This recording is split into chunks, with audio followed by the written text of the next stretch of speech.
Streets did happen today. Mhm.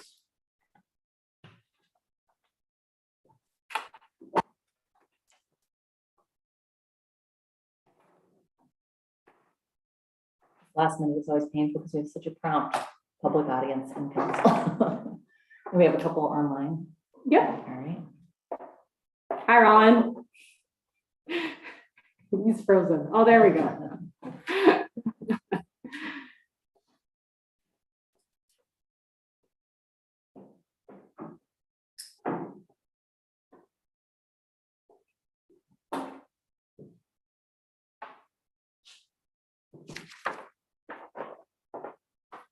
I think we can probably get started. And as I say that I'm convening this evening's September 6th City Council meeting for the city of Wabasha, and we'll begin with the Pledge of Allegiance.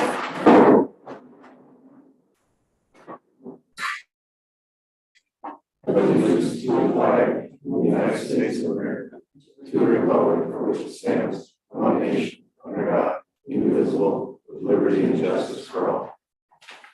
Thanks everybody for being here, for being so prompt. It's a nice night. We'll try to get through our agenda in an efficient manner, but we have a lot to discuss. We don't have a guest speaker to my knowledge. So now is the time for public comment. If you haven't done that before, you just join us at the podium so we can see and hear you, state your residence for the record, and feel free to share a couple minutes with council. Any public comment this evening?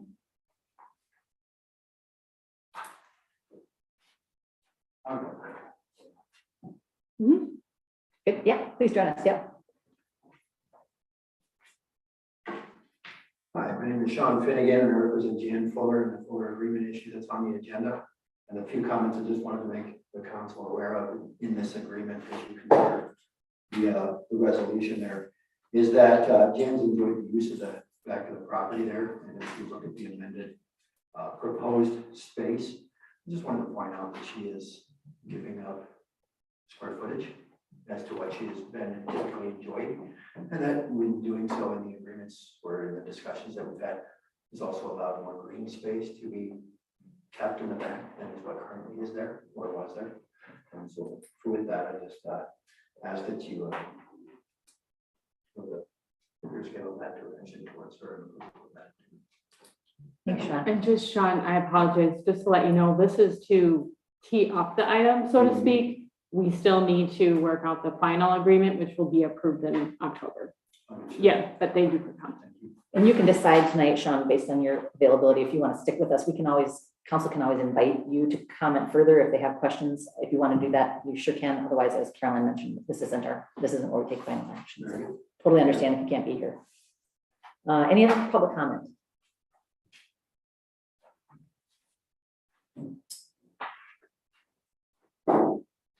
Hi, Brenda.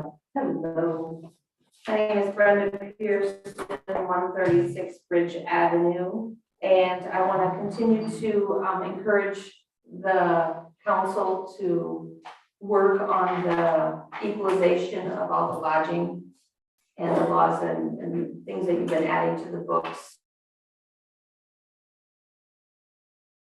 Through this company called Air DNA. There are over 55 active units in Wabasha. That includes Airbnb and VRBOs with an average daily rate of $189, an occupancy rate of 65%, and a revenue from February to July for each unit, $3,252. That's an average.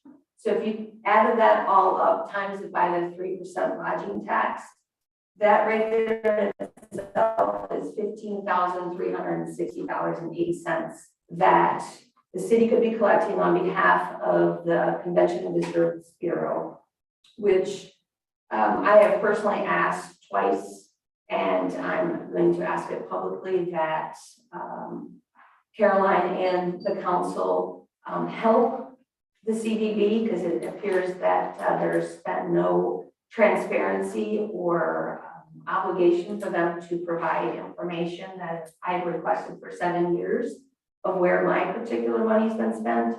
And I went back tonight, and the Department of Revenue only goes back to August of 2018.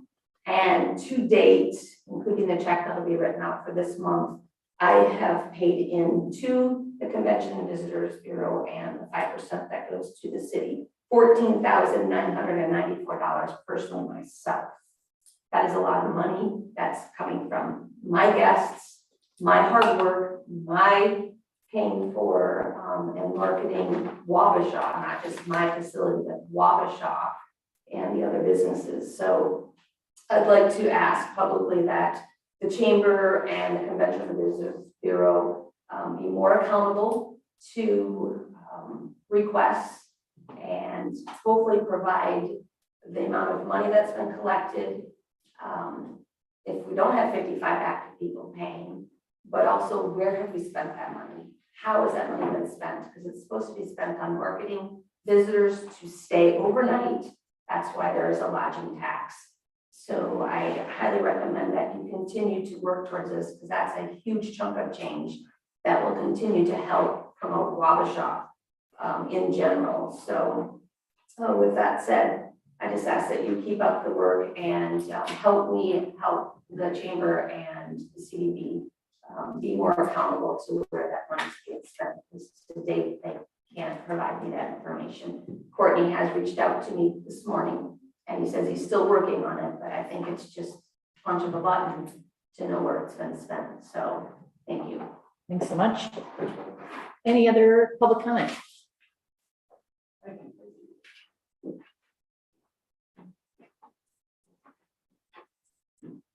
Hey, Jim. 430 Lawrence Boulevard. I don't have a comment so much as a question. I think years ago when Pete Klaus was the mayor and they did a deal with the DNR to put in the trestle over the old swamp and took the old, and put in the parking and the river access, that there was a deal that said we could not charge for boat launching, parking or anything. So it's all free for a number of years. I think I was under the impression it's 20 years, and I'm not sure that's accurate. And I was just wondering, how long is it going to be, if ever, that Wabasha allows people to come from wherever and park all over the west side and all over the part of the town for zero?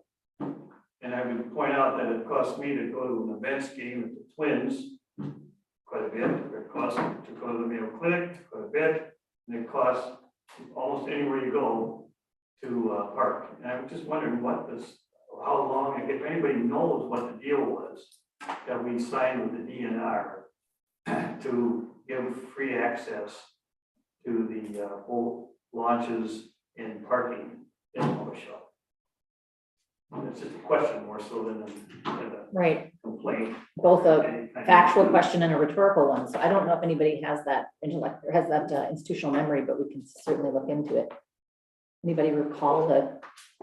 I know for years ago, they used to charge, they'd have a student, there in the boat ramp and charge $5 or whatever it was to launch. And because I know the city pays to pick up the garbage down there that they toss in. We have that station down there that pulls off boats. I don't know if we pay for that at the state, whatever it is, it's just a question. And I think it should be looked into, because I think that would be a nice source of revenues. But if you took a look last week, it was probably the busiest weekend of the year. The entire west side was trailers and boats, etc., and cars all over the place, which is fine. I'm glad they're there. But I'm just wondering if that might be a source of revenues that we're overlooking. And that time deal is probably runs close. Good question. We'll do a little figuring out what an answer might look like. You don't recall any? I think I've seen the contract and just have to find it. Okay. Very good. It might be 20 years, it might be forever. I'm unsure about. Right. Any further public comment? All right, hearing no further comment, any changes or additions to the agenda? I know there's one. We have an item that disappeared from the agenda software that includes accepting Scott Lingel's resignation and moving to approve a rehire for a public works technician for water and wastewater. So instead of that being where it would have been on the consent agenda, we'll add it to general business 10.7, and Tony will give the background on that when we get to that item. Any other additions or changes? Yeah, I have a correction to the council minutes, so. Thanks, Greg. Go ahead, then we can, I think we can keep it in consent with the correction, it's my guess. Okay, so in it, it had the vote on the, when we're trying to decide what we're gonna do with the ordinance about a registration process for short-term rentals, housing rentals. So in the minutes, it has the council voted 5-1, which is true, but the council member voting no was not Craig Falcom, I believe it was Brian Woodley. That's correct. Yeah, so that should be. Okay, thanks for That's that. Thanks for that correction. All right. Yeah, just lost. We'll make sure that gets addressed. Any other changes? Okay, hearing none, we'll remember to have the consent agenda, and we'll, I guess, again, state that there's that correction made to the consent item 3. All right, I want to keep it short. I always want to, but there's so much to recognize in terms of people's efforts in the community, both city and otherwise. Just FYI, I think I had solicited anybody's interest in joining the Hiawatha Land Transit Advisory Council and didn't get any takers, so I joined it.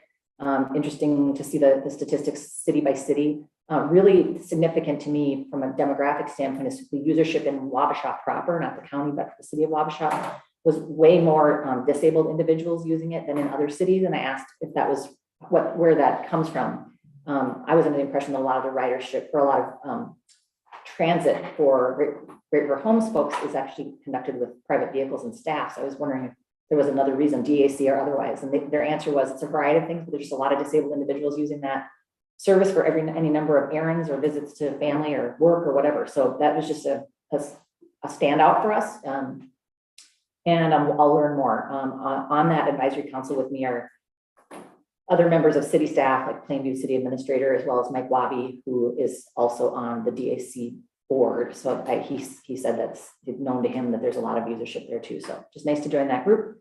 Main Street hosted a coffee at the Anderson House, which was really well attended, thanks to members of council who were there, and Ben was there too. It was in part to welcome Ben as our new CETA representative, and then just give some high-level city updates. One of the updates is that on behalf of the city of Wabasha, I applied for a Blandon Boost grant. The purpose of the grant is essentially to seed money to seed community projects. Oftentimes there's great ideas out there and there's just not an obvious source of funding, or there's a need for match funding to get projects accomplished, because even our community foundation is usually giving awards in the $2,000 level or lower. Hard to accomplish some projects with that little funding. So it's an effort to get community-based projects, but I see it functioning a lot like the way the city and Port Authority and CETA staff have administered the HVAC grant and the hopefully with less red tape because it's not the state, but essentially giving what I was calling sub-grants, but the Blandon staff asked me to clarify, are we really giving a sub-grant with another grant agreement, or are we just giving project support? And I said it's the latter. So if a community group gets behind an initiative and can organize and put forth an application, is awarded the money, then they would bring their expenses to us and they'd be paid for with this grant that I hope we do receive. It was promising to me that we heard back from program staff looking for some clarification, but we won't know about that award until December. In childcare, I think I said last meeting that Ben jumped right in on that, but he did some good work trying to ascertain whether we should be applying for deed funding for other childcare facilities. And we were given I think, good advice that we're not quite there yet. Our application wouldn't be competitive at this state where we're at this stage, but we'll stay tuned because that deed funding is renewable. It's been great to work on streets and parks lately, but I'm sure that's going to come up in other people's reports, so I won't do too much there. If you haven't noticed, the library is in full swing again with Septoberfest. There's a Bird City program, Life Cycle of the Monarch, which is tomorrow at 10. If you can get away from whatever you're doing, that sounds lovely. The book sale starts is on Friday and Saturday. Thank you so much to all the volunteers and the city staff who get Septoberfest going. It's always kind of takes my breath away when those Septoberfest banners get up, and I haven't even really sent my kids off to school yet, but it's so amazing what the volunteer community puts forth for this month of September and October. So I hope it's very successful for local businesses. It's first day of school at WK. St. Felix is already in session. That's exciting. And I wanted to say thank you, as did many of you, to our seasonal employees, including our pool staff, many of whom are back in the classroom now. So it's just a really, really good year. And I'm so glad that we could have those pool opportunities for everybody. So that's all for me. And then we'll hear from committees. I always start with my left, Brian, utilities. We couldn't meet Labor Day, Right. so we'll meet next Monday. Yep. Okay. John, Port Authority. Port Authority did meet last month. Couple items. One, we moved to additional grant funding for childcare. We're doing some for new applications or new businesses. They're $9,000 grants. We can do up to 5 of them, and we've got 2 candidates so far on that. Again, everyone that's been working on the childcare problem, issue, programs, it's just incredible work. We've really gained a lot of money and a lot of interest in it, so that's nice to see.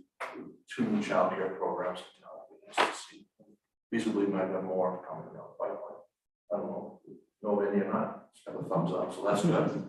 CETA contract was reviewed and we committed to another year with CETA. I don't have the numbers in front of us, but the amount of just the momentum of the stuff that's been happening with the Port Authority over the last year and a half, it's just been incredible. And that's because we've had CETA as our guide for that. And really, it's only, 5 days a week that they're here? 5 days a month, Sorry, yeah. month, yeah. That's incredible work. It's exhausting trying to keep up with it. So, well done there. And that's really about it for our meeting last month. For Tony, Parks and Streets. Evening, everyone. Street Commission met this morning. Big discussion was on Big Joe Alley parking issue, which was brought to us by a few different individuals. It's getting pretty narrow through there. And they proposed doing no parking on the condo side, which only eliminates about 3 parking stalls on that side. So the tenants and everybody can park on the back side of Main Street, where they would, be living or have businesses. So we're gonna do paint the curb there and do some signage, and then it was also recommended to City Council that we consider changing that a one-way. And I just need a little bit more time going through fire protection and different things like that to make sure that the flow is gonna work, and that might alleviate some problems too. Because Big Joe Alley is gonna be one way, it might be a mess in that intersection, so. But that'll be maybe next council meeting, I can put it on the agenda for discussion. So, yeah, when I looked at the problems that we had, or when people were behind parking on the condo side, on both sides of the street, on the condo side, down very near the urban arrow. Yeah. And so that's what's squeezed some people. They had to turn around the middle of the street and go back because they couldn't get through. And the fire maintenance down too. Yeah. And, I couldn't even see that in the picture, Yeah. so it was, it's not been so bad years ago, but now it's starting to become more of an issue, and I'm sure with the increased traffic from the Eagle Center, it might probably get worse, so. We approved Bill Fitzgerald, plat for the River Drive South. We wanted to make sure that there was some future street access in there. That was good. Gordian Solar Project review, we approved that. Of course, this stuff will be going to the planning commission and different spots too, so. Wagner variance, we approved that. We did talk, I put on the agenda about what budget reduction concerns, and I kind of brought them up to speed of where we're sitting and what, has been recommended. They recommended to no further cuts to public works budget, and especially for the street side of maintenance to try and pull back on that because it just keeps pushing us further down the road. I gave Caroline some pictures of some street maintenance and bike path maintenance and things that I've had planned for the last 2 years, but we've got to cut back. So we're getting behind parking lot, seal coating, crack filling. And that doesn't even mention the patching in the streets. So that's pretty much it for streets. Do you want me to show those tonight, Tony, or just maybe? It don't matter. I'd probably get a couple more if you want to send out a package, Okay. for the next budget. totally up to you. Park board, we have a memorial bench request from Mary Thompson that was approved. We have a memorial bench from Darlene Wolf that was approved. We had some feedback from a reservation down there that things weren't cleaned up and tidy for a reservation. And after talking with the crew, can only figure out that maybe somebody had a private event in between over the weekend and, you know, maybe left it in a little disarray. But so we got on them about that a little bit, and then park work progress, we did the athletic field, went through the steering committee information, looked at the map, talked that plan over, and then that's been passed on to for tonight's discussion. So that's, Lot going on. well, yeah, I was busy. Thank you, Tony. Planning commission. Did not meet in August, we'll meet September 13th. And any other departmental, Darren or Joe, if you have anything you want to share with us? All right, did I miss anything? I don't think so.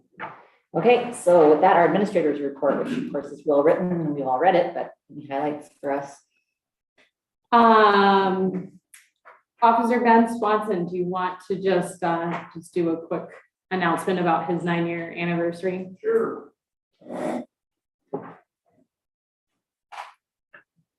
Here, let's put up his picture because he couldn't be here.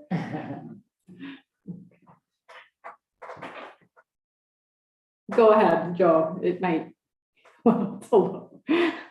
There it is. There he is. So he's older and wrinklier now. Not that happened. Like Caroline said, he's been with us for 9 years. He's worked his entire career with Wabasha, so dedicated to the city. And over the years of gaining experience, we've entrusted Ben with some pretty important roles on our department. One being our firearms instructor, which is a very important role with us. He's part of training not only our department, but Wabash County deputies as well. He's part of 4 qualifications a year, and that's, you know, keeping everybody sharp with their weapons, setting up new courses for us to run through, keeping us skilled in highly stressful situations. It's there's a lot of time that he puts into that and does a really good job for us. Also, he is a part of he's our evidence tech. There's only a couple people in the entire sheriff's office that have access to that, so he is a part of organizing and getting our evidence into where it's supposed to be when the county attorney calls to get that package up for BCA. It also requires him sometimes on time off when we have a search warrant or crime scene and we need somebody there to organize and get evidence where it needs to go. He's a part of coming in and helping us out with that. He also, when we switched a couple years ago, with the inability to do part-time anymore and trying to keep a organized schedule, we needed somebody to step up into a floater position, which is a big part of why we can keep our overtime under control, where that's a big budget, big part of a lot of departments' budget, and he helps alleviate that for us. So he's been a great asset to our team. Thank you. We thank him for those 9 years of service. Yeah, so, and then after undertaking a search since last September, we have finally hired Ryan Marking as our ambulance director. If you don't mind standing, Ryan. He brings over 17 years of experience in the EMS field. He is currently a paramedic and firefighter for the city of Red Wing. He is also an EMS instructor. And prior to this role, he has held a variety of EMS roles for Mayo Clinic, Dodge Center, Zumbrota Ambulance, and the city of Lake City. So just brings a wealth of experience, and we are grateful to have him joining us. And so my official day, if you guys approve it tonight, is Monday. And then also along with that, some more changes in our ambulance department. Case has left the ambulance service to go to paramedic school in Sparta. And he is being replaced by 2 part-time EMTs, Anna White and Samantha Mueller. Anna is a dive coach and a personal care assistant, and Samantha Mueller is also personal care assistant at Mayo Rochester. And their pictures are also included. And we'll do a little Facebook post, but they're both in training right now, and we're just trying to make a seamless transition as we can. And then I've been working a lot in coordination with Tony on the Wabasha Parks and Trails plan. We've done several steering committee meetings, and we're hoping to do possibly a pop-up input session at the Pumpkin Derby on October 8th, and then a couple final meetings, and then we'll have a final plan for approval in November. I've also been working on the barge terminal project, and I've been revisiting costs to kind of find the spot where we remain the competitive price. And I think we are in a good spot. I have more confidence. So nothing final yet, but we're in negotiations with the Army Corps on a cost for us to manage sand, dredge and brought to the Carroll site. And then we're doing a wage and class study, and there's some basic information, and now we're looking at job descriptions, and so that's underway. And then we last week completed HVAC replacement projects for Local World Gallery and Silver Star Saloon. And we're still waiting to hear from the state about additional funds. That's all. Super. Mayor, can I just add one point? Absolutely. I just want to thank Tina Cook from the ambulance. Oh, who yes. Served as the intern director for the last couple months, probably. And then really everybody else has kind of stepped up over the last several months to take call and stuff. Good, good. Yes, it's thank definitely you. been quite an effort. Tim being one of those leaders, along with many others, to help everything keep running. And so thank you. Super. Thanks to everybody who's been engaged in that hire. It's very important. Okay, and with our consent agenda slightly adjusted, we have the 2023 County Highway Maintenance Agreement, September warrants, the council minutes with the correction on the vote or the vote no, which was Brian's, not Craig's, right? The approval of the registered land survey for the Boston edition, the approval of the ambulance director hire, Brian, who's here tonight, the chamber gambling license for the raffle at Oktoberfest, the fire department purchase of radios with a match from the gambling at the chicken feed, and the OSHA required fire department helmet replacement. Do we have a motion to approve the consent agenda? I move. Second. We have a first from Tim, we have a second from Craig. Any further discussion?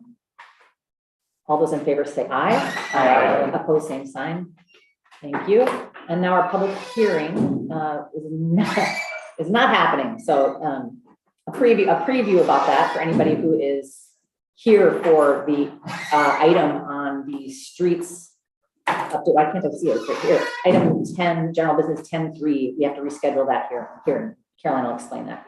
So we have instead general business item 10.1, the Fuller agreement, which we still have counsel here. All right, I'll let you introduce this. So the National Eagle Center and the city of Wabasha were informed on April 14th, 2022 of an easement or a right of use agreement that was recorded in May 2007 behind the Fuller property, where the kimono shop is at 128 Main Street.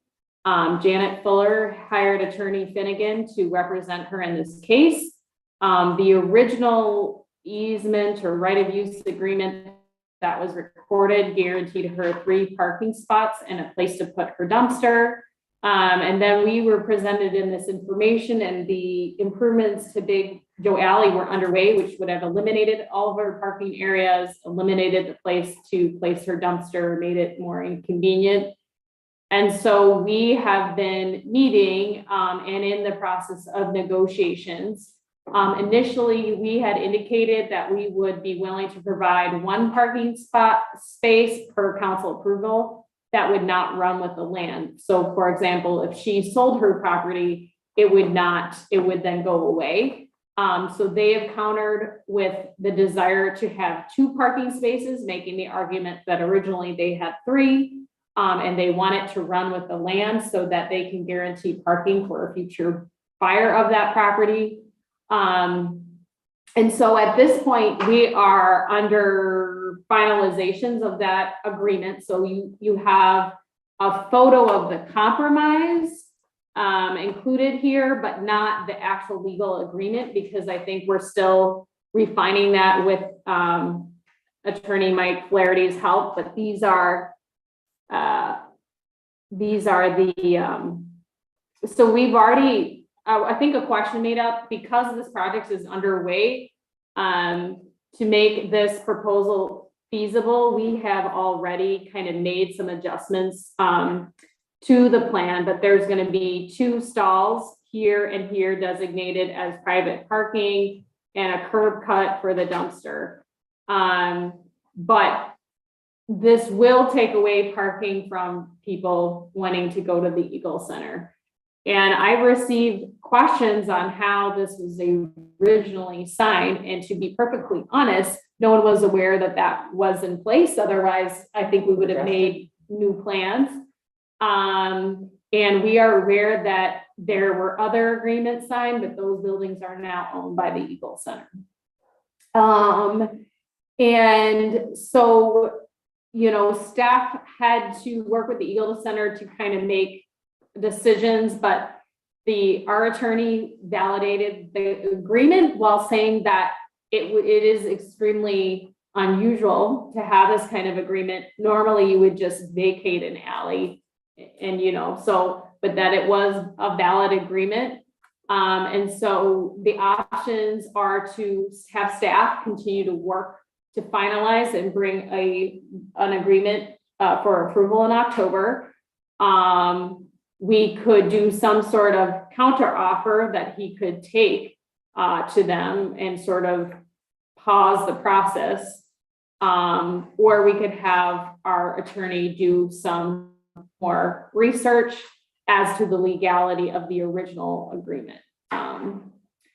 So, and this is not notice for closed session. We might do that in the future for a negotiation. But it was kind of just to take a pulse of everybody, to know if, you know, staff should continue on the path that we're on, which is bringing an agreement for approval. So, and I will, did I miss any of that narrative, Sean, from your perspective? Nope, okay. I have a correction. It's not Janet, it's Janet. Janet. Janith. Okay. Yeah, I would think if she had it, she thought she had it, but the city more or less gave it to her back in 2007. So they've got legal documents on that, so I think we should work whatever we can to get an agreement with Janice Fuller. I think the compromise with 2 spots and a dumpster access and having it run with the land is the way it should go. Well, if she agrees to that, I think that would be generous of her, and we should be thankful that Yes. we can buy with that. Agreed.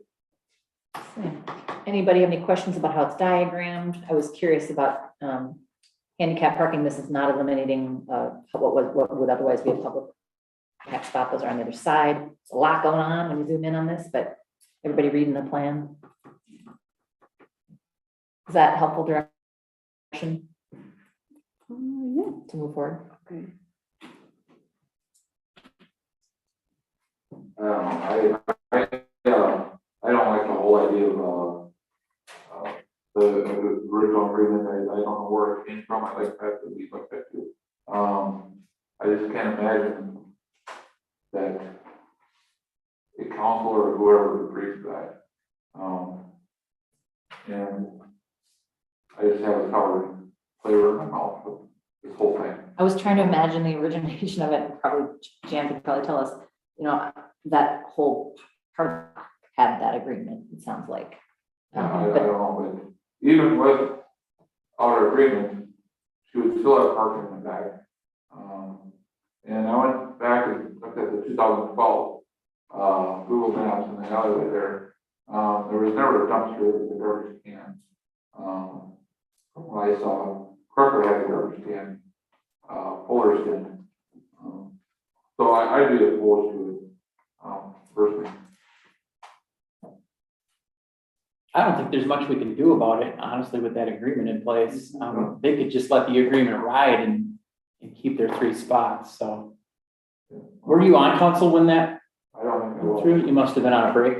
I was counting on you to tell us the whole story. You know, I vaguely remember when that was happening, that the alley where it was in the original block wasn't gonna suit what was happening with the plat, so that alley was vacated, and the new 20-foot alley was dedicated in a different spot, and to not cut off people from their normal spots, they had to keep access or keep something in place. So, I mean, I wasn't involved in the agreement, but when the plat was done, that's just what I'm recollecting, so.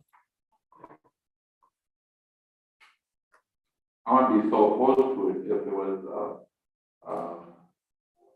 not attached to the building. So if the building that was sold is word has it in town that part of the sold 2-3 years, I wouldn't have a problem with 1 or 2 spots, but being that it's tied to the building, I can't justify that. I think you could probably argue that it's a taking. No, so she has the property now, and if we diminish the property, it could be argued that it's a taking, so I think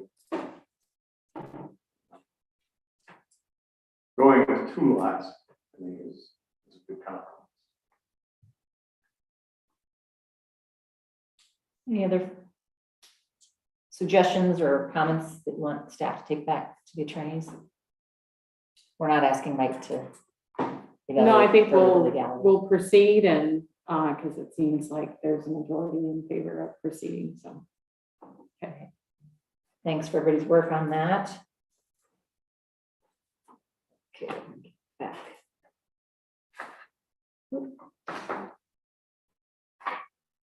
Item is the athletic field grant, which is exciting and super intimidating all at once. Tony, let us know what the timeline and anything that sticks out on this grant agreement that you want us to be aware of. Well, need some money, obviously. We've downscaled from what we originally started at. I think you all have a new revised drawing. We went from 3 fields down to 2. I eliminate some fencing, eliminate some backstops, dugouts. We resized the basketball or the hockey rink to a full size to accommodate more items in the summer. But as part of the grant, we had to keep the hockey, some sort of hockey rink. So it's considered a 365 days a year park usage. So that's kind of what we were after in the end to come up with that. So we met with, we had some people from the Summer Rec Association, high school sports, had a pretty good group, some members from the park board, got some good ideas. And yeah, we fundraise. So, I mean, that's going to be one thing that we really need to focus on if we're going to add some of the other things, make it a little bit more expensive project like the warming house or, things like that. So we do have some funds donated for a tennis court already. There's been others that have kind of softly approached us about some ideas. So we got a good feel about that. Our next plan, if this is approved tonight, the engineering firm is going to break it out into what we're going to build, what we're going to fundraise for, and then we'll kind of have a good idea for next spring, how big this is going to be. And so we're going to try and utilize the fence that's down at the athletic field, whether our crew removes it and fence company installs it. We're going to use the batting cage. So we're going to try and use as many things as we can to save money, but it is what it is. So Before we build this thing, there's one minor detail, but that coach Little League and some other things, and we use the 60-foot bases and the smaller ones. When we got into the higher grades, we used different baselines. So there's Bronco feet, Pony feet, those are 70 and 80 feet. How'd you come up with 75 feet? And is that going to work? That's what we got from the summer rec individuals and an engineering firm, because there's two sets of bases that you can use. You know, there's the short ones and then you can move them out. I don't know much about it, but that's what You know, the group come up with. And I said, is this gonna cover what we need? And yes, this is what we need. And we didn't need to go above and beyond because there's no use for it, there's no need for it, and there's no space for it. yeah, no money for it either. Yeah, well, we're talking 5 feet one way or another, so I don't think it's a whole lot of space, but I just wondered if the kids are used to, the pitchers used to using baselines with 70 or 80. I was just trying to be, It's moved for each age. There's those pedestals in the ground and there's tools to pull up the bases and move them to different levels to different ages, so. They'll have those all in place all over the field, so whatever team's playing, they'll adjust the bases for them. And the pitcher's mound. so you're gonna, yeah, the pitcher's mound is the thing I was wondering about. Yeah, we'll move that too. Okay. All right. I guess the only thing I would add is that there was some discussion if we make it a smaller hockey rink, and the feedback that was heard at the committee meeting was to go with the typical size hockey rink. I think there's some acknowledgement that there isn't any hockey teams in Wabasha, but we're trying to build it for the next 50 years. And so they discussed that. And then there's a strong interest in the warming house and restroom that is not currently, that will be included in our final budget. And that was also intentionally decided that needed to stay because it's also would be the concession stand area was a critical piece of the project. And then there's some discussion too on fundraising separately for a shade structure as well. So I had that wrong about the warming house.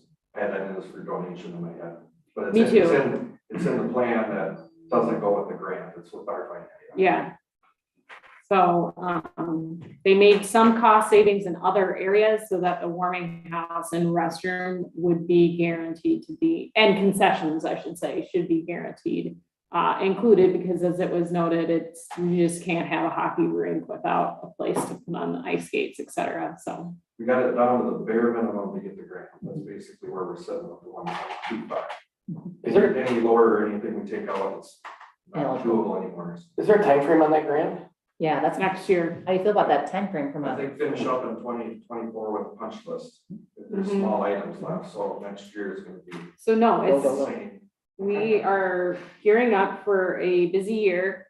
Mike Rubani is coming September 27th. That's where you guys get a final look at it. But just to kind of remind you, we are retiring some debt soon, some street debt. So this is being paid off of retired debt, so it didn't move the overall tax levy. And then we kicked out Highway 62, exploring other sources of financing for that.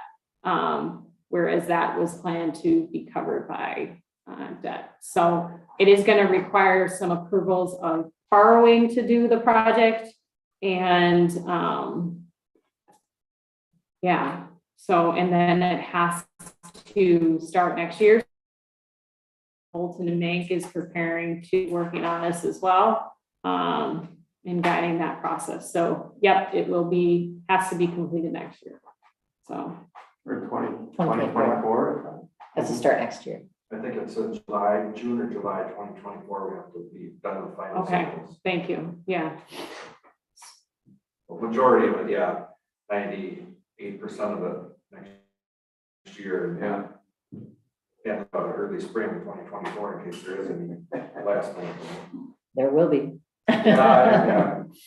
And I noted that publicity piece is a part of the grant agreement. I mean, we aren't in the habit of doing that yet, but we'll have to get in the habit of making sure we credit the state when we share this, even potentially in time for the pop-up. The next steps is to create a marketing brochure for this that would tell donors what are aspects of the project they contribute to, and dollar amount.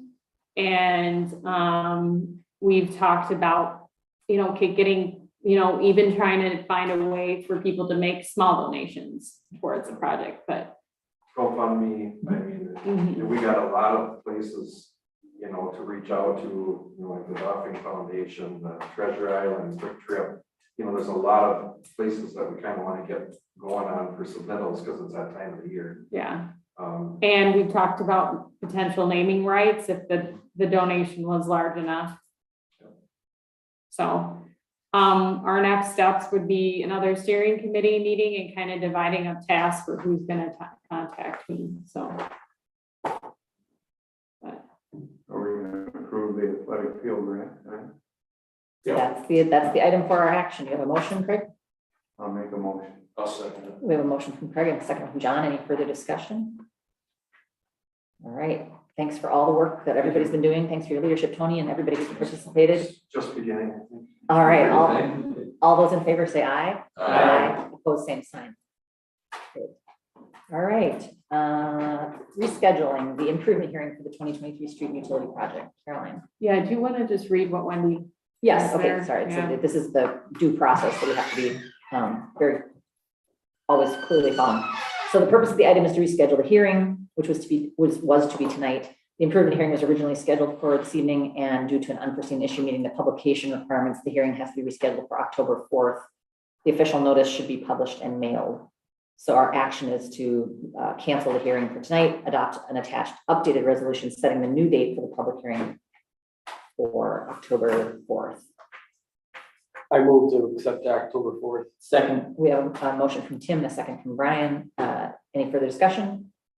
All those in favor, say aye. Aye. Opposed, same sign. I'm glad we didn't have a big crowd waiting to participate in that hearing, but it's coming.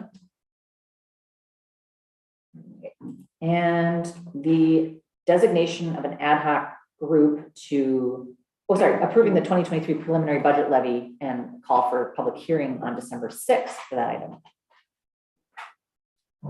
We have our big budget packet here, as well as a resolution to set the budget. As you know, it cannot go down. It can go down, it cannot go up from this evening. Tyler. Yes, I'll just a few comments on that. With the packet agenda for tonight was the resolution to approve 2023 preliminary tax levy and set the date for the security taxation hearing. Just some background, the preliminary levy is due to the Wabash County Auditor by September 30th. And that is currently at $2,500,876, which is the same number that you saw presented at the budget workshop on August 23rd.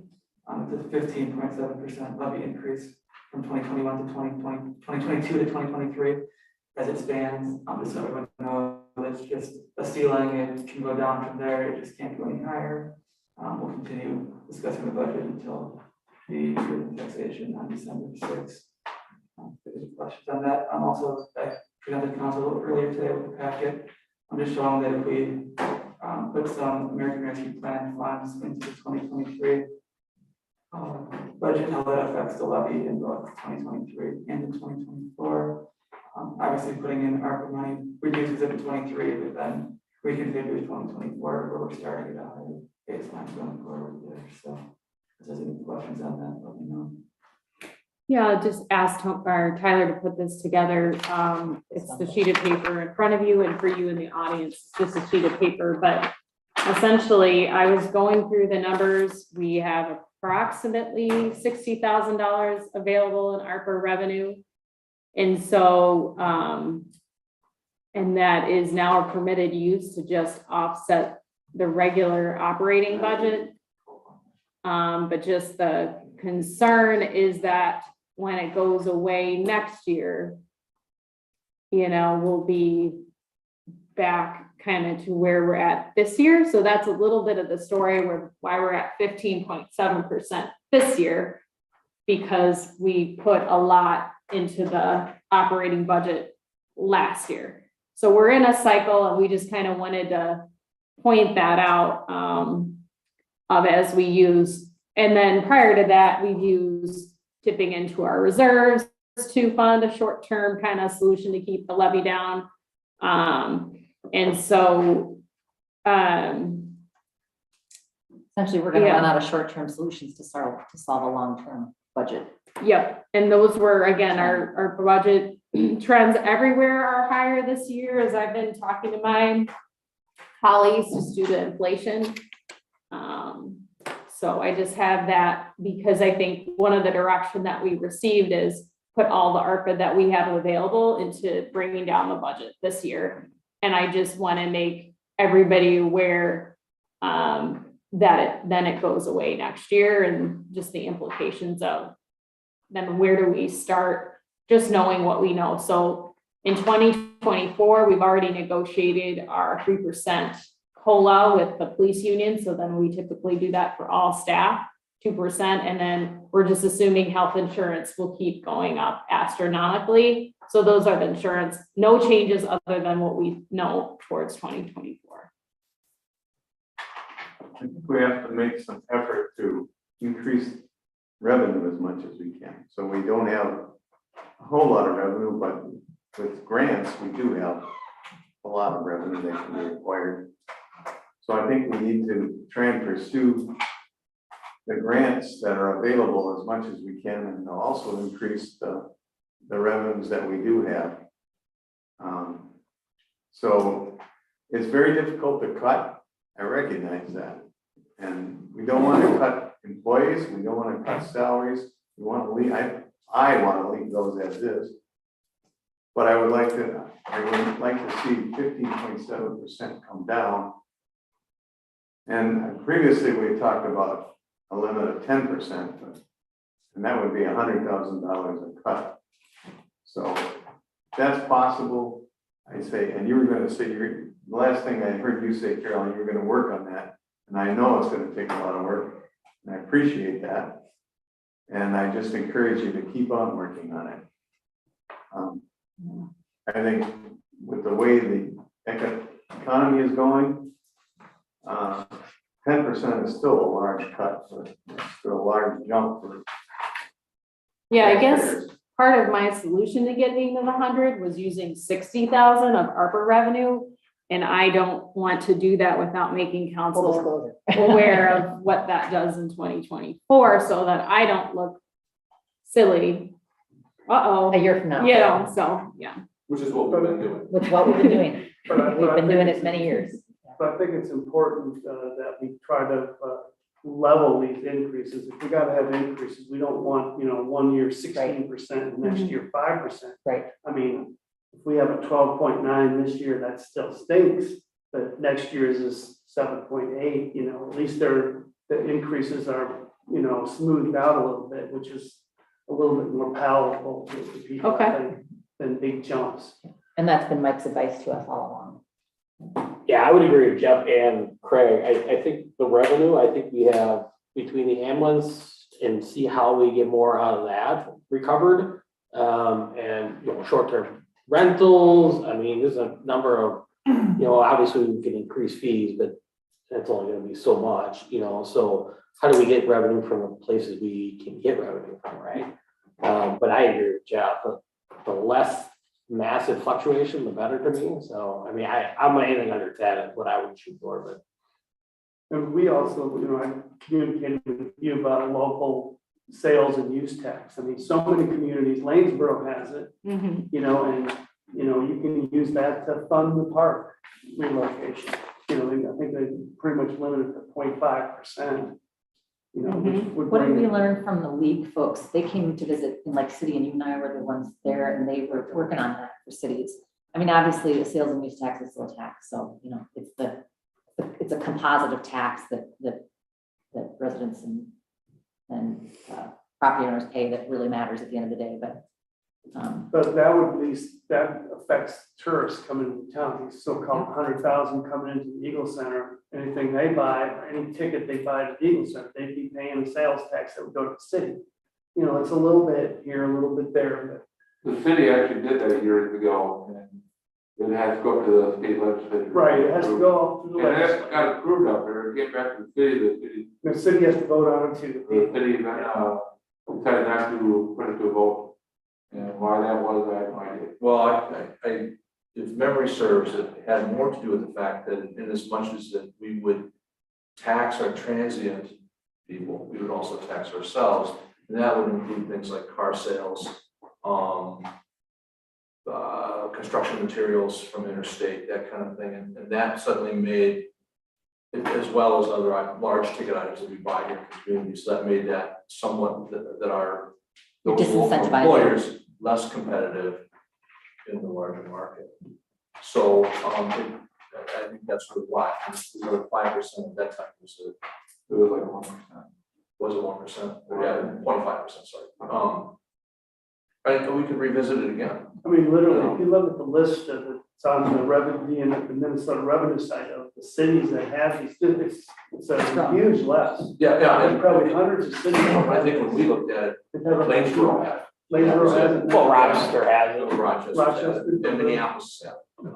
I mean, you just, It's worth looking at. I It's worth don't looking think at. we dismiss it, but I think we look at it. we need revenue, obviously. The grants piece is tricky. I'm all for grants all the time because Unless they're it's a matching. it's a double-edged sword. It's money, but it usually requires programmatic effort that isn't necessarily a part of general operations. There's very few, if any, where you're finding general operational support. So the ones that are great are when it's, a grant that helps you get towards something that you were already going to do or purchase. That's not that common. So we're feeling that with this parks, the sort of the restrictions on what we can and can't do for the athletic field. But I mean, certainly always grants, and Ben's been great. I mean, Carolyn started with a lot of knowledge there, and Ben is helping with that, and we should all be looking for that. And of course, it takes time, and sometimes it's even just difficult to think, how could a grant like that be applied? But our wheels are always turning, including one that just came up today that we're going to meet on and see what we think it could be applied toward. Yeah, I would say the grants are helping us, whatever you call it. What's a good metaphor? Do more with less, but it's not necessarily, it shouldn't obviously subsidize city operations. That wouldn't be a good idea.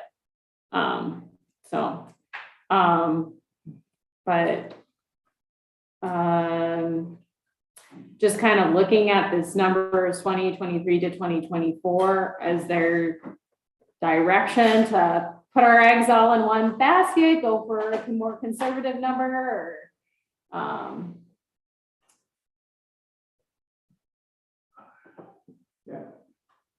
You mean more conservative? Like, on the tax levy? I put 20, 40, 60. How much ARPA funds do you want to see applied to the, Mhm. So ARPA funds, they're done after this. yeah, so I don't know, why not use it? This is the time we need to use them. Okay, Well, what happens next year? Well, We're not gonna get it next year anyway. anyways. These big, supposedly. We're smoothing out the junks. Assuming no additional Assuming, costs yeah. incurred by our departments, but I don't know if that's realistic. Well, yeah, it'll go up, but Well, I think that's where we kind of have to work on revenue, even though it's limited. We have to, if it's some of the rentals and things that we've got, campsites and stuff, that's a small amount, but I think we're that gonna have to start somewhere. what the plan is we don't like putting anything in the budget that we don't have lined up yet. We kind of did that with the pool and are kind of in this awkward position now where we overestimated revenues. And so I think what we want to do is implement any process in 2023. And then we can show you next year, then when Tyler goes to budget, he can say, oh yeah, revenues went up. So I know Tony is planning on looking to increase campsite fees, but Which we did last year too, so yeah, it's gonna be a little bit, but. yeah. And I've done the math on the short-term rentals. I think it's about, what are we charging to register somebody, $200? Yes. You know, so, and I think, you know, so that'll be a little bit, and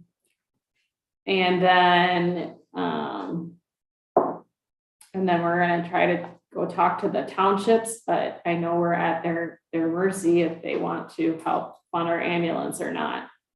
We reinvested some of our funds that we have in higher paying investments. So I think that's a good thing. For years, we were at the minimum amount the bank paid on savings accounts. And I think we need to look beyond that.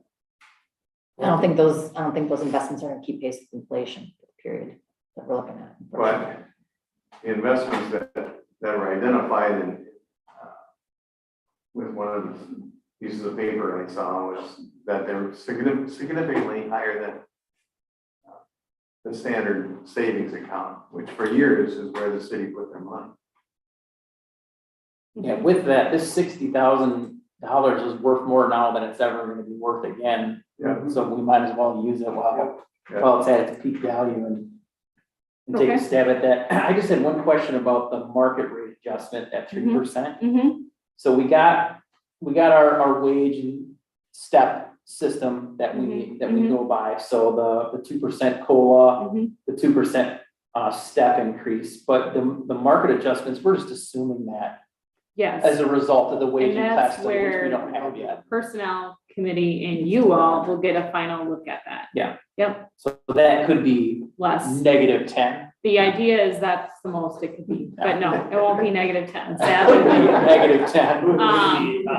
With just the fact that everybody, you know, I mean, Tony has a speech prepared on that topic, but, yeah.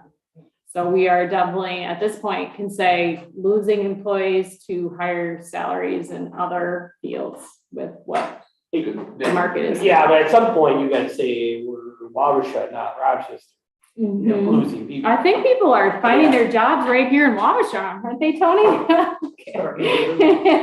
mean, it's good to see people staying and good people Yeah. are hired. Yeah, I Let's mean, be a little realistic at some of it. yeah. Well, the reality is that even global employers are facing what we're facing. That's just the reality. So we And can't part of tell this people year- to stay put and be happy. And Yeah, is inflationary pressures. I would say due to inflationary pressures, I hesitate to taking another scalpel to the budget because I just know that when we have an expected expense, it is gonna put us in the negative. So I'm gonna go through it and give council some tough choices to make. But I will say after year and before I got here, like we've really slimmed down to this budget to, you know, where what we find is that if we're over promising, we just have an unexpected expense that has to get covered. Tony can give you a number of examples and, so I just won't be, you know, cutting 100 here and 300 there because I just find it now my year into it, it just gets washed with unexpected expenses and inflation's going up. So, what I can do is again, look at some of the big picture ideas that we talked about, all that have their downsides. So the personnel committee is going to look at part of that. the wage and class study, and then you guys will take a look at that. We'll talk about healthcare premiums, but you know, there's some indication, you know, that's, we already did that last year. I know Jeff has brought up, Chamber of Commerce contribution of 16,000. Does anyone want to be part of that conversation, or would you all like me to just talk to them about a cut? I joined that conversation. Okay. Okay. Yeah, and actually, depending on the time you're not joining. Okay. And then the other thing that's out there is postponing capital expenditures. The issue I see there is those projects are still gonna be there next year, so, Of course. And more if, expensive. and then we're just kind of, you know, postponing that, so, is there a desire? I mean, I'm moving out the carpet, Jeff, but that's not gonna, we have Not gonna do $150,000 contribution to our capital improvement budget and a $75,000 that's now coming in from the franchise fee. And we've got, you know, $2 million in road repairs coming up, so that's another thing we could do is not undertake fixing certain things, but the list is fairly small of capital projects this year. Most of just because we have those larger projects, most of it is saving for a future street project. So that is another theoretical option, is that we take what would be savings into a future street project and make it borrowed money in the future. So I don't know. Well, tonight we just need to set the, Okay, right? Yep. okay, So I'll make a motion to adopt the resolution 24-2022 for setting the preliminary budget. We have a motion, do we have a second? I'll second. We have a motion from John, a second from Tim. Any further discussion? Thanks. You think we could just go ahead and, if we're gonna be adding this ARPA revenue, why don't we lower the maximum to something lower than 15.7? Oh, because we know that the ARPA can Right. get us to 12. Okay, so that's discussion to be had. Well, I guess my thought on it is if you could lower it without the ARPA, right, I think that's. would that to 12.9 or 10 without using it, isn't that more beneficial? I'd still use So We already know it's gonna be. So here's what I know that this council's not gonna pass the budget at 15%. 15%. It's not gonna happen. But I think that if you leave it at the 15 and let city staff and everyone else try to figure out what to do, and if ARPA is part of that solution, then great. You know, but if we say 12, then we're automatically using ARPA. I thought we've kind of already decided we're gonna do that. No, I don't know if that's the right answer. I don't know that we're at that level of discussion. I think it's good to hear there's some consensus on that, but I'd like to see the other I mean, just difficult St. Charles discussions passed discussed. 19, Lake City 17, you know, so. We all have further work to do, obviously. All cities have further work to do. I don't even like this preliminary passing, it's just a meaningless number. Yeah. And so it doesn't bother me either way what we choose. Yep. Yeah, but one of the things is, so we're setting levels, and so when you set the bar rate, the tax levy really high, then you don't have to come down a whole lot, and so you might, if you get to 12%, that sounds like we did 3.7% cut. But that's not right. 12% is still a lot of money, that's still a big increase. So I'm gonna reiterate, I'd like to see 10% in December, we're gonna pass something there. But you know, Craig, I think this is, I appreciate that, but I think that for you and me to say 10% is somewhat arbitrary. We don't have that ability. No, We're not, you know, we're not involved with these Yeah. things, that's why, well, we can't go through and line item cuts. Right. Because we don't know what it is. Yeah. But we can probably pick a percentage and say, this is what's going out to the landowners. Well, I've this is just what you're asked, gonna do. as a part of this healthy discussion, that you anticipate making those line item cuts, because we've been there in the past. We have made cuts to wages and we have made cuts to benefits. And so that is our responsibility. So to say that we don't have the authority, we don't have the knowledge, I mean, we're gonna have to get there. We're going to have to get there and look at those options. Well, what we need, I think, is recommendations from Yeah. staff as to what can be cut, if we're gonna cut that. And then, but for us to sit here in these chairs once a month and try and decide what should be cut, I think that's, Right. it is our responsibility, but it's really difficult to do when you don't really have a great idea of how things operate. The staff is seeing it day to day. They know what they work with, they know what they can cut. You know, and I agree, but we heard loud and clear from like Tony last, in our budget workshop. You know, and I respect his opinion, you know, when it comes to where he's at in his departments. So, I mean, what do we do? You know, what do we do without? That's kind of, that's where we'd be at. What do we do without it? Yeah, that's why we're asking the staff who has a better knowledge of how much they need this money, what can they do without. So if there's cuts, I think they should recommend the cuts. And if we can recommend the general direction as increased revenue somewhere.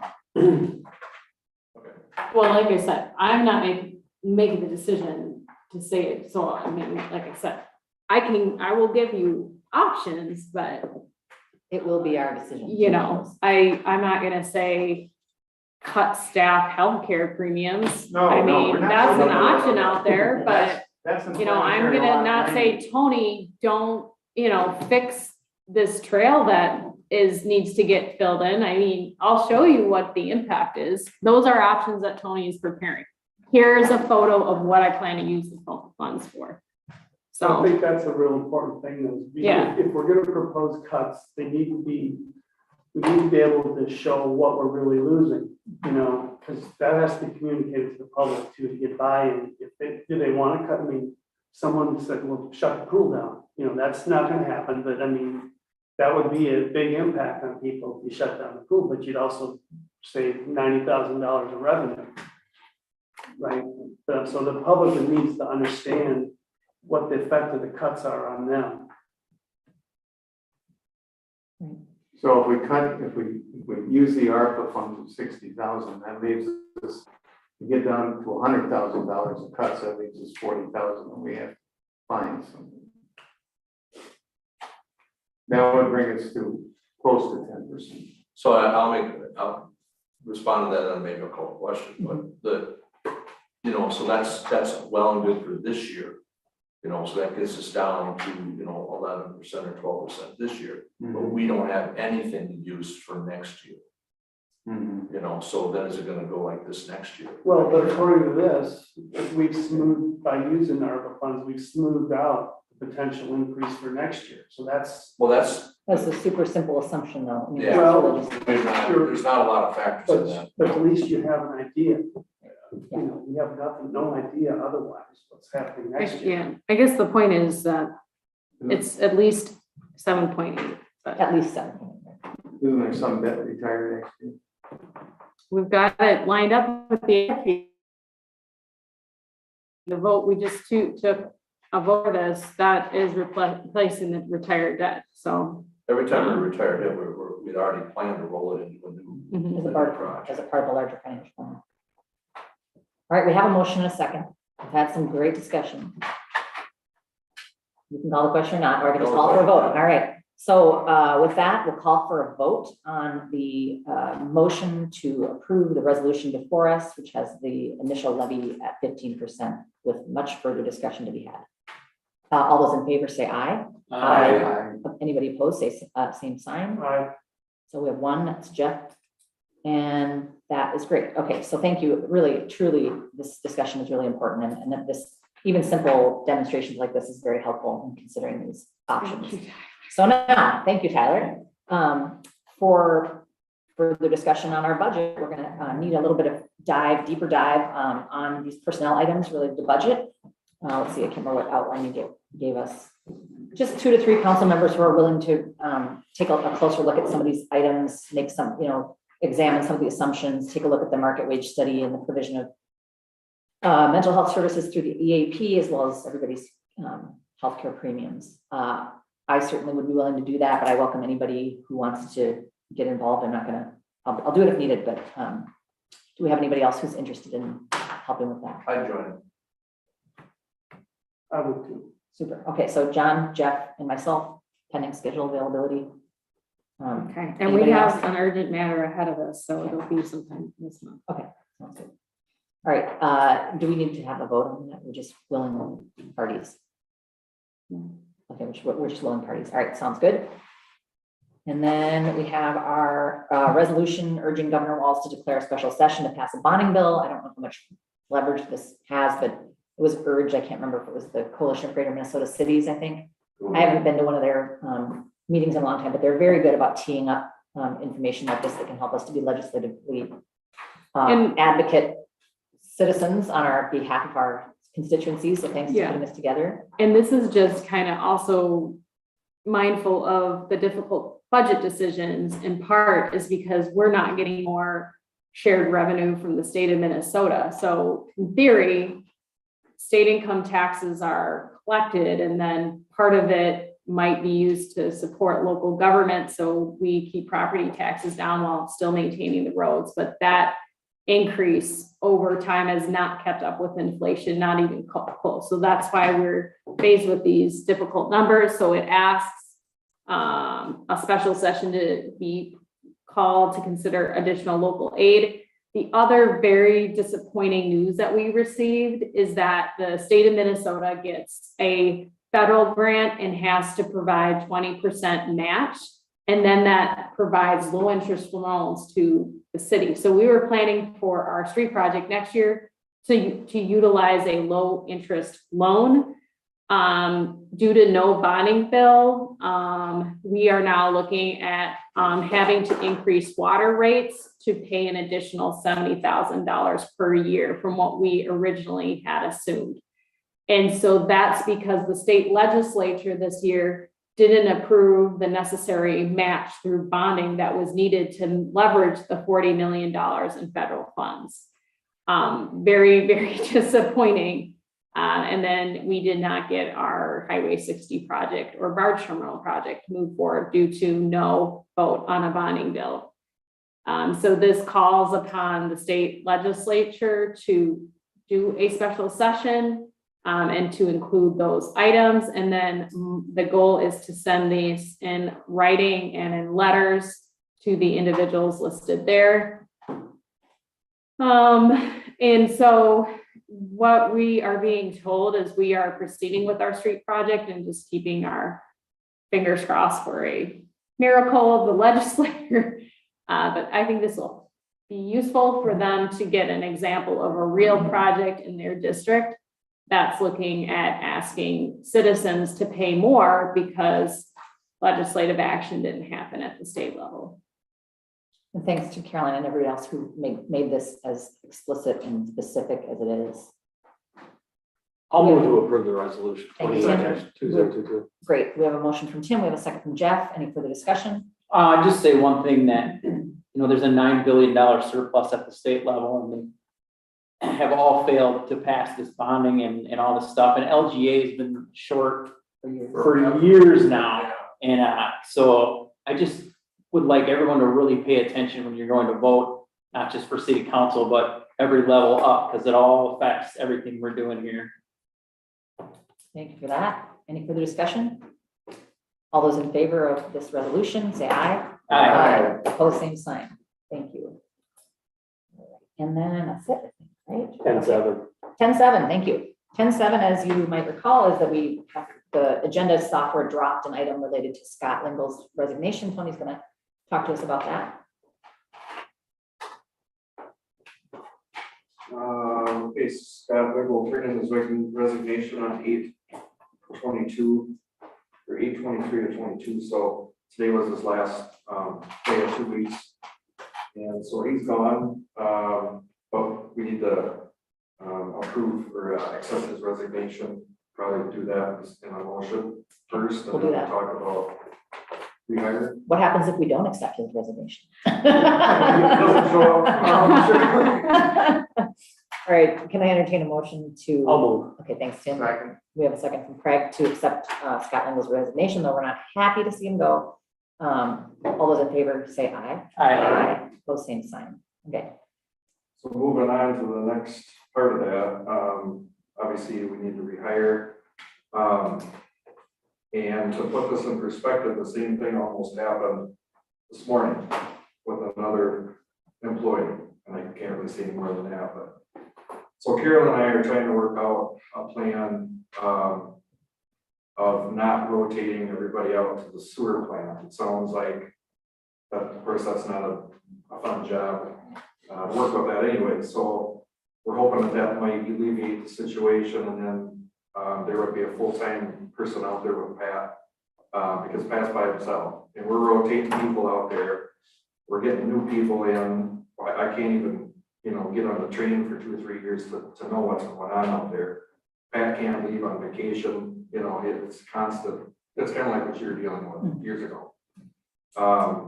So we're working on a plan to possibly make that happen, and then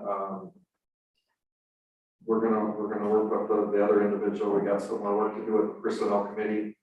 But wages is number one, and I know you make, recommendation not to touch that, but from what I'm hearing, people are paying way more than us, and $22 an hour is not the best anymore. Benefits are, they're holding in there, but so if there's anything to do to not touch that, that would be great. And then also to work with the study coming out to try and see what we can do to keep and retain qualified people that show up to work and want to work. So I'm looking to advertise for a public works person, and we wanted to get approval tonight, so it'll take a couple weeks to come up with a job description, advertisement, and kind of move on from there. So that's where I'm at. With a wastewater, water specialty or focus. All right, so we would entertain a motion to approve a hire for Public Works. I'll move. Thanks, Tim. We don't everybody all at once. I think it was Dean seconded it. So was that you, Dean? Okay. Great. So Tim for the first and Craig for second. All those in favor, say aye. Aye. Both same sign. I spent a year with the Minneapolis sewer department. I thought it was great. Well, there's gonna be, There you go. there's gonna be a post here real soon, Craig, so keep your eyes peeled. He's got time to. All right, and this is always a good way to end, even though these are some of these difficult budget year conversations can't be solved by donations. It still is remarkable to see how much does come in through donations. So to the library, a donation of $25 in memory of Dan Sobek by Mike and Deb Smith, $500 from the estate of Karen Arns, $500 from Lori Hassinger, $100 from Jean Johnstad, $290.68 from a Selco mini grant, toward holiday decorations, $125 from Donald Carr, and toward Veterans Park, $1,000 donation in memory of Glenn Polliard from the Polliard family. Do we have a motion to approve the donations? So move. We have a motion from Brian and a second from Jeff. Any further discussion? All those in favor say aye. Aye. And we would have any further announcements? Anything, any dates upcoming, the next open house, because it somehow slips all of us sometimes. That next open house for streets is on the calendar. Do you know it by heart? September? I meant to say it in my message and I forgot to look up the date. Anyway, look at the city calendar for the next open house related to the streets project, and you can hear directly from. Okay, and then just a reminder, we're looking at our long-term capital budget on September 27th. I think Sorry, we Barry, sent it out Okay, by never mind then. I'll Outlook, find it. right? All right. I think 3 o'clock. And that will answer some of your questions on how does the debt fit in with the picture. What's the date? September 27th at 3 o'clock. And that's a workshop format. I think we're gonna do it here. Okay. Right. Yeah. With that, we would entertain a motion to adjourn. I move. Thank you, Tim. Second. The second from Brian and John at the same time. All those in favor say aye. Aye. Thank you, everybody. Thank you for joining us tonight.